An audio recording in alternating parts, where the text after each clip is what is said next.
여러분, 자식 뒷바라지는 언제까지 해야 할까요? 결혼하고, 직장 다니고, 심지어 손주까지 있어도 엄마, 아빠, 나 좀 도와줘. 이 말 한마디면 결국 부모가 손을 내밀게 됩니다. 도와줘야죠. 부모 마음이 어디 그렇지 않겠어요? 하지만 그렇게 할수록 자식들은 점점 더 부모에게 기대려 합니다.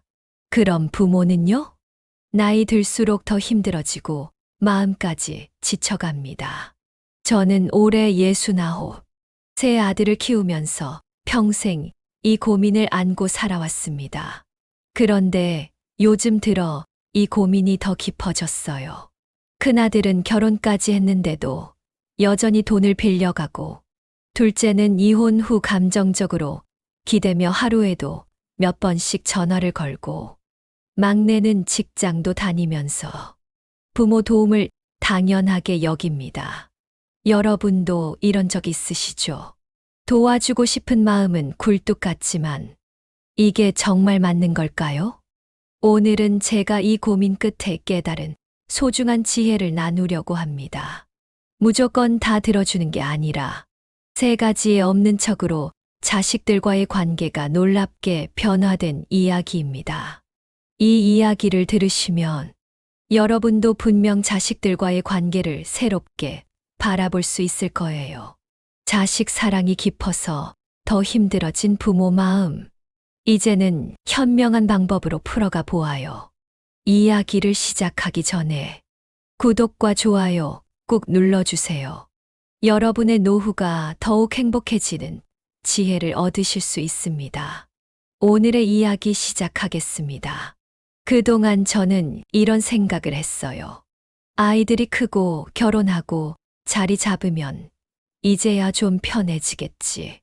하지만 막상 살아보니 그때부터가 더 어렵더군요. 자식들은 나이를 먹어도 부모에게 기대려 합니다. 도와줄 수 있으면 도와야죠. 부모 마음이 어디 그렇지 않겠어요? 하지만 그럴수록 자식들은 점점 더 부모에게 의지하고, 그럼 부모는 점점 더 힘들어집니다. 저는 올해 69, 세 아들을 키우면서 이 고민을 수없이 반복하며 살아왔습니다. 그리고 최근 이 고민이 더욱 깊어졌어요. 큰아들 민철이는 41살. 결혼한 지 10년이 넘었는데도 아직도 우리 부부에게 손을 벌립니다. 처음엔 전세금이 올라서 이사를 해야 한다며 도움을 요청했죠. 엄마, 이번만 도와주면 절대 안 받을게. 그 말을 듣고 결국 도와줬어요. 하지만 이번만이라는 말은 계속 이어졌습니다. 얼마 전에도 전화가 왔어요. 엄마, 아이 학원비가 너무 부담돼요. 조금만 보태주실 수 있어요? 결혼한 지 10년이 넘었는데 자기 아이 교육비조차 부모에게 의지하려 하는 모습. 그동안 도와준 돈이 얼마인데 이제 손주 학원비까지 도와줘야 하는 걸까요? 둘째 정연이는 더 속상한 일이 있었습니다. 올해 39인데 작년에 이혼했어요. 그 뒤로 하루에도 몇 번씩 전화를 합니다. 엄마, 나 너무 힘들어. 이렇게 살아서 뭐 하나 싶어. 전화할 때마다 한숨을 쉬고 우울한 목소리로 하소연을 늘어놓습니다.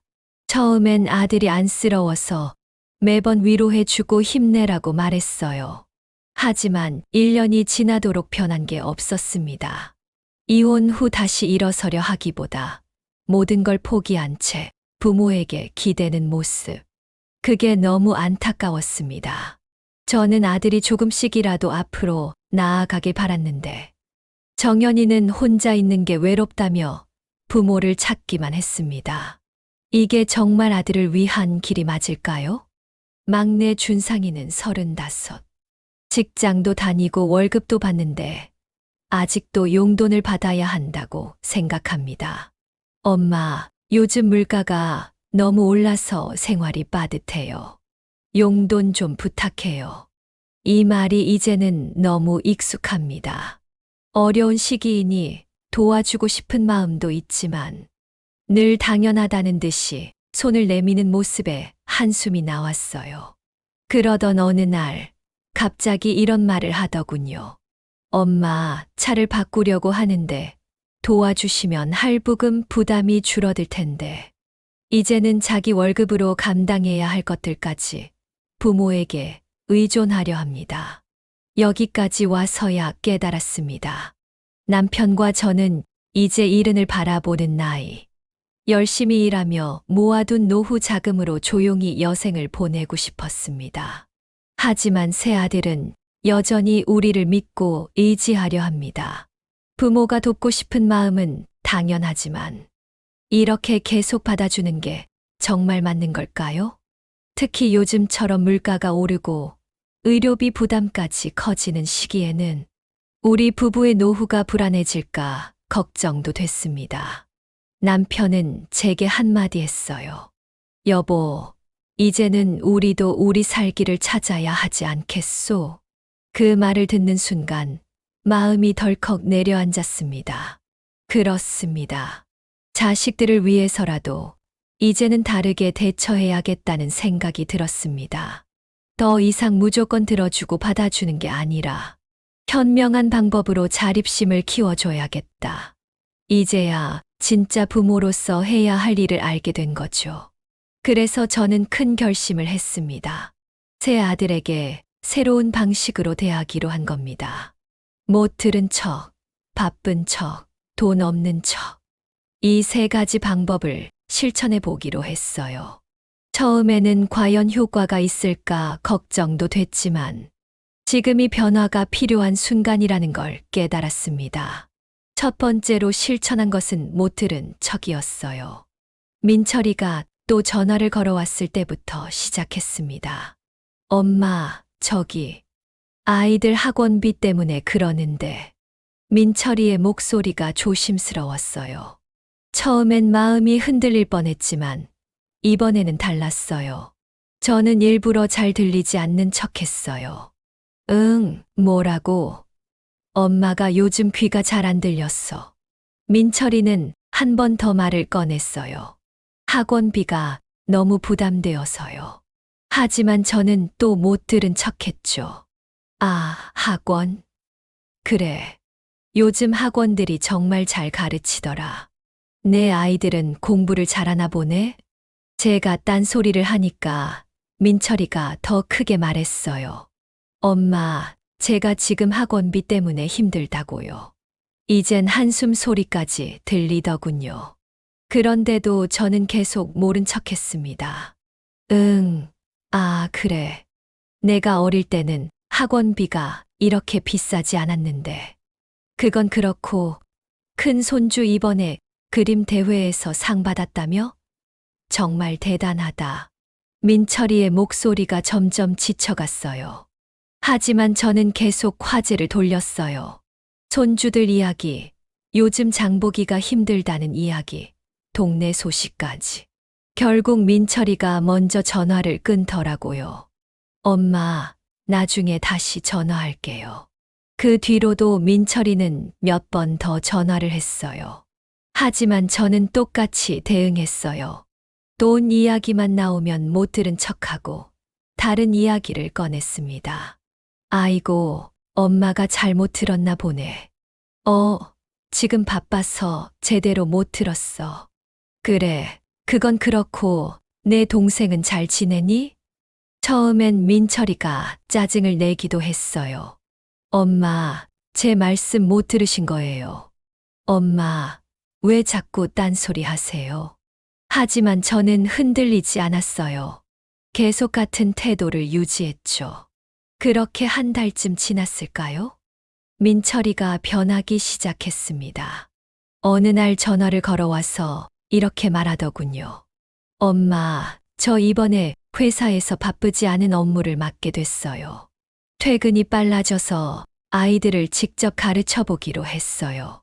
그 순간 제 가슴이 뭉클해졌어요. 하지만 내색하지 않고 차분하게 대답했습니다. 오, 그래. 너도 이제 선생님이 다 됐구나. 그리고 며칠 뒤 민철이가 조심스럽게 이런 말을 했어요. 엄마, 요즘 많이 생각해 봤어요. 계속 부모님께 의지하려 했던 게 부끄러워요. 이제는 제가 알아서 해결해 보려고요. 그 말을 듣는데 눈물이 날 뻔했습니다. 그동안 민철이를 돕는다고 생각했지만 사실은 의존하게 만드는 길을 걷고 있었던 거였어요. 못 들은 척하는 동안 저도 정말 힘들었어요. 착한 아들이 도움을 청할 때 외면하는 기분이 들었거든요. 하지만 결국 이게 민철이를 위한 길이었습니다. 스스로 해결책을 찾아가는 모습을 보니 확신이 들었어요. 요즘 민철이는 돈 이야기를 전혀 하지 않아요. 대신 아이들 교육 걱정을 줄이고 자기가 할 수 있는 방법을 찾아가고 있어요. 학원비를 줄이는 대신 주말마다 직접 아이들을 데리고 도서관에 간다고 하더군요. 그 모습을 보니 제가 한 선택이 옳았다는 걸 다시금 깨달았습니다. 못 들은 척 참 쉬운 것 같으면서도 어려운 방법이었어요. 하지만 이걸 통해 민철이는 독립심을 키웠고 저는 현명한 부모가 되는 법을 배웠습니다. 두 번째로 시도한 것은 바쁜 척이었어요. 작년에 이혼한 둘째 정현이를 대하는 방법이었죠.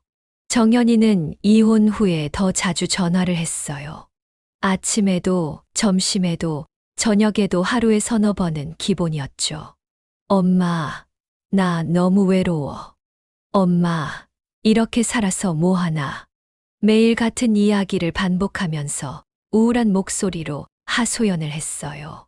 처음에는 정연이의 마음을 달래주려고 했어요. 그래, 많이 힘들지. 엄마가 다 이해해. 이렇게 말하면서 한두 시간씩 전화를 받아주곤 했죠. 하지만 날이 갈수록 정연이는 더 의존적이 되어 갔어요. 전화를 못 받으면 집으로 찾아오기도 했고요. 그러던 어느 날 문득 이런 생각이 들었어요. 내가 계속 받아주는 게 정현이한테 도움이 되는 걸까? 아들의 슬픔을 이해하지만 이렇게 계속 기대게 두는 건 오히려 독이 될 것 같았거든요. 그래서 시작한 게 바쁜 척이었어요. 정현이가 전화를 걸면 이렇게 말했죠. 어머, 정현아. 지금 요가 수업 들으러 가는 중이야. 나중에 전화할게. 아이고, 미안해. 엄마 지금 동네 친구들이랑 탁구 치러 가는 길이야. 정현이가 찾아온다고 하면 이렇게 말했고요. 오늘은 난 집에 없을 거야. 동네 노인정에서 하는 스마트폰 교실에 등록했거든. 아유, 오늘은 안 돼. 단전 호흡 배우러 가는 날이야. 처음에 정현이는 많이 당황했어요. 엄마, 갑자기 왜 이렇게 바빠요? 엄마, 저 지금 너무 힘든데. 하면서 서운해 하더라고요. 하지만 저는 계속 바쁜 척을 했어요. 그래, 내가 힘들다는 건 알겠는데, 엄마가 지금 정말 바쁘거든. 나중에 시간 될 때 이야기하자. 어떤 날은 정말 마음이 아팠어요. 정연이가 울면서 전화를 할 때는 받아주고 싶은 마음이 간절했죠. 하지만 저는 제 선택을 믿었어요. 정연이가 스스로 일어설 수 있게 하는 게 진정한 사랑이라고 생각했거든요. 한 달, 두 달 시간이 지나면서 변화가 보이기 시작했어요. 정연이의 전화가 줄어들더니 연락이 올 때도 예전과는 달라졌어요. 엄마, 저 요즘 운동을 시작했어요. 엄마, 친구들이랑 등산 모임을 만들었어요. 이런 이야기를 하기 시작한 거예요. 더 놀라운 건 정연이가 취미 생활을 시작했다는 거예요. 주말마다 사진 동호회에 나가더니 이제는 자기 SNS에 사진도 올리고 새로운 친구들도 사귀었대요. 엄마, 이제 제가 좀 알겠어요. 계속 과거에만 머물러 있으면 안 되는 거잖아요. 요즘 정연이는 예전과 완전히 달라졌어요. 하루 종일 우울한 목소리로 전화하던 모습은 찾아볼 수 없쇼. 대신 자기 생활을 열심히 만들어가는 모습이 보여요. 저도 더 이상 바쁜 척할 필요가 없어졌어요. 이제는 진짜로 바빠진 정연이가 저를 걱정할 정도니까요. 아마도 처음부터 이렇게 했더라면 정연이가 더 빨리 일어설 수 있었을지도 모르겠어요. 하지만 늦게나마 이런 변화를 볼 수 있어서 정말 다행이에요. 바쁜 척하기 쉬운 방법은 아니었지만 분명 옳은 선택이었답니다.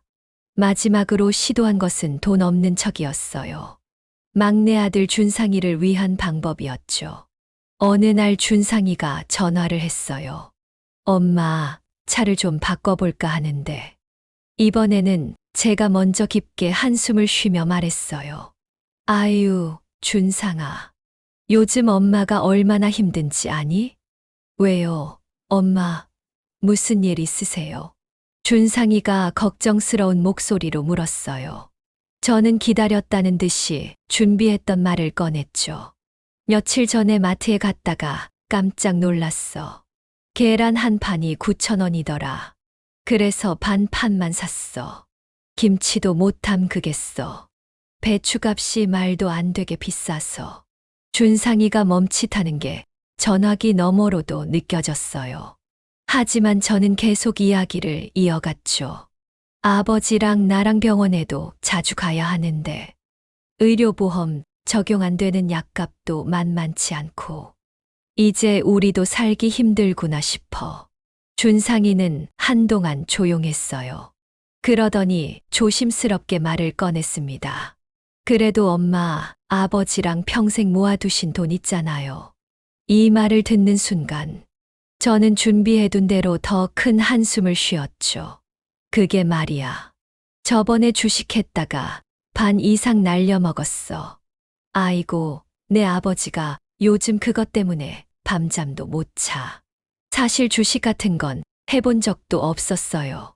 하지만 준상이가 부모 돈을 너무 쉽게 생각하는 걸 바꾸려면 이 정도는 말해야겠다고 생각했죠. 엄마, 그래도 좀 도와주실 수 있지 않을까요? 준상이가 마지막으로 애원하는 목소리로 말했어요. 하지만 저는 단호하게 말했습니다. 준상아, 미안하다. 이제 엄마도 너한테 줄 돈이 없어. 나이 들수록 병원비가 얼마나 많이 들지 모른다. 너도 이제 내 살림은 내가 꾸려야지. 그 후로도 준상이는 몇 번 더 돈 이야기를 꺼냈어요.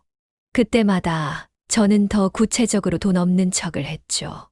아이고, 이번 달 관리비가 얼마나 많이 나왔는지 몰라. 마트 가서 장 보기도 겁나. 뭐 하나 사려면 몇만 원씩 깨지니. 한 번은 이런 말도 했어요. 준상아, 엄마가 요즘 장보기 어플로 할인하는 시간에 맞춰서 장 보러 다닌다. 그래도 한 달 생활비가 빠듯해. 나이 들수록 돈 관리하는 게 이렇게 힘들 줄 몰랐어. 처음에는 준상이가 많이 답답해했어요. 하지만 시간이 지날수록 변화가 보이기 시작했죠. 어느 날 전화를 걸어 이렇게 말하더라고요. 엄마, 회사에서 야근 수당 받을 수 있는 프로젝트에 들어갔어요.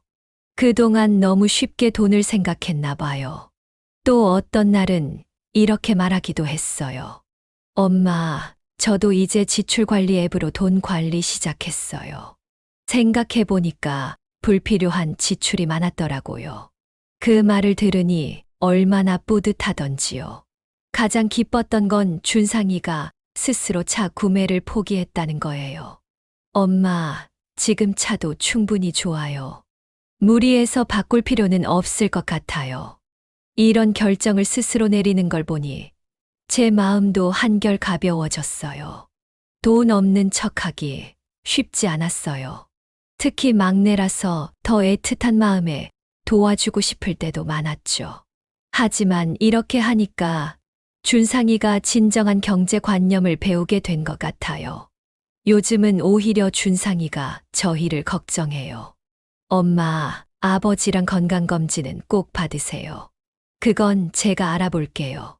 이런 말을 들을 때마다 제가 한 선택이 옳았다는 확신이 들었습니다.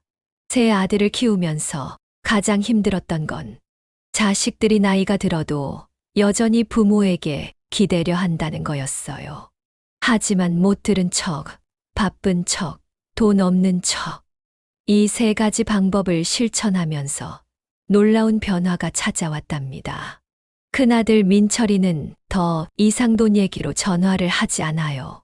대신 이렇게 말하더군요. 엄마, 제가 승진했어요. 아이들하고 주말에 도서관 다녀왔어요. 얼마 전에는 이런 말도 했어요.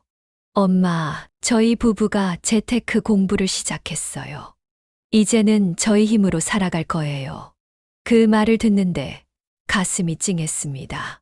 한때는 부모에게 기대기만 하던 아들이었는데, 이제는 자기 삶을 책임질 줄 아는 어른이 된 거죠. 둘째 정연이의 변화는 더 놀라웠어요. 하루에도 몇 번씩 걸려오던 우울한 전화가 이제는 일주일에 한두 번, 그것도 즐거운 소식을 전하는 전화로 바뀌었어요. 엄마, 제가 사진 전시회에 참가하게 됐어요. 새로운 친구들도 생기고, 이제는 혼자 있는 시간도 즐길 줄 알게 됐어요. 이 말을 듣는데, 한때는 세상에서 가장 외롭다고 하던 아이가 이제는 자기만의 삶을 만들어가고 있다는 게 느껴졌어요. 막내 준상이는 더 크게 달라졌어요. 용돈을 달라고 하거나 차 살 때 도와달라고 하던 예전 모습은 이제 찾아볼 수 없죠. 대신 어느 날 이렇게 말했어요. 엄마, 아빠, 이번 설에는 제가 차례 비용을 좀 더 보탤게요. 그동안 너무 많이 받기만 했잖아요. 그 말을 듣는데 준상이의 어린 시절부터 지금까지의 모습이 주마등처럼 스쳐 지나가더군요. 이 아이가 이렇게 자랐구나. 특히 기뻤던 건 세 아들이 서로를 걱정하고 돕는 모습을 보게 된 거예요. 정연이가 힘들어할 때 민철이가 먼저 연락해서 등산도 데려가고, 준상이는 형들 생일 때 선물도 직접 사고, 이런 모습을 보면 제가 참 잘 키웠구나 하는 생각이 들어요. 남편도 요즘 자주 말해요. 여보, 당신 참 현명했어요. 자식들한테 이렇게 대하니까 오히려 더 가까워진 것 같아요. 맞아요. 무조건 들어주고 받아주는 게 능사가 아니었던 거죠. 이제는 제 나이가 70이 다 되어가요. 하지만 마음은 그 어느 때보다 편안해요. 세 아들이 모두 자기 삶의 주인으로 살아가는 모습을 보니까요. 더 이상 전화벨 소리에 긴장하지 않아도 되고, 통장 잔고를 걱정하지 않아도 돼요. 얼마 전 일요일, 세 아들이 다 같이 집에 왔었어요. 준상이가 직접 김치찌개를 끓이고, 정연이는 자기가 찍은 사진들을 보여주고, 민철이는 아이들 학교 이야기를 하면서 그렇게 도란도란 이야기를 나누는데 문득 이런 생각이 들더군요. 아, 이제야 정말 부모 노릇을 제대로 했구나. 자식을 진정으로 사랑한다는 건 때로는 모른 척, 바쁜 척, 돈 없는 척 하면서 그들이 스스로 설 수 있게 돕는 거였어요. 그게 바로 제가 깨달은 가장 큰 지혜랍니다. 이제는 저희 부부도 더 행복해졌어요. 노후 자금 걱정 없이 우리만의 시간을 즐길 수 있게 됐거든요. 등산도 다니고 노래교실도 다니고, 이렇게 사는 게 바로 진정한 황혼이 아닐까 싶어요. 자식 농사, 참 어려운 것 같으면서도 알고 보면 답은 의외로 간단했어요. 그저 가끔은 모른 척, 바쁜 척, 돈 없는 척. 이렇게 세 가지만 실천하니 모든 게 다 좋아졌네요. 오늘 이야기를 통해 얻은 소중한 지혜들을 정리해 볼까요? 첫째, 못 들은 척은 자식의 경제적 의존을 끊어주는 방법이에요. 돈 이야기가 나올 때 모른 척하고 화제를 돌리면 자식이 스스로 해결하는 법을 배우게 됩니다. 둘째, 바쁜 척은 자식의 감정적 의존을 줄여주는 지혜예요. 항상 받아주던 전화를 바쁘다며 조금씩 줄이면 자식이 혼자서도 이겨내는 힘을 기르게 되죠. 셋째, 돈 없는 척은 자식에게 경제관념을 심어주는 방법이에요. 부모도 형편이 빠듯하다는 걸 알려주면 자식이 스스로 돈을 관리하는 습관을 갖게 됩니다. 이 세 가지만 실천하면 자식들은 독립심을 키우고 부모는 편안한 노후를 보낼 수 있습니다. 여러분도 오늘부터 한번 시작해 보세요. 지혜의 풍경은 여러분의 노후를 더욱 행복하게 만들어 드릴 소중한 이야기들을 매주 들려드립니다. 구독과 좋아요, 알림 설정해 주시고 주변의 부모님들과 이 영상을 함께 나누어 주세요. 여러분의 작은 실천이 많은 부모님들의 행복한 노후를 만들 수 있습니다.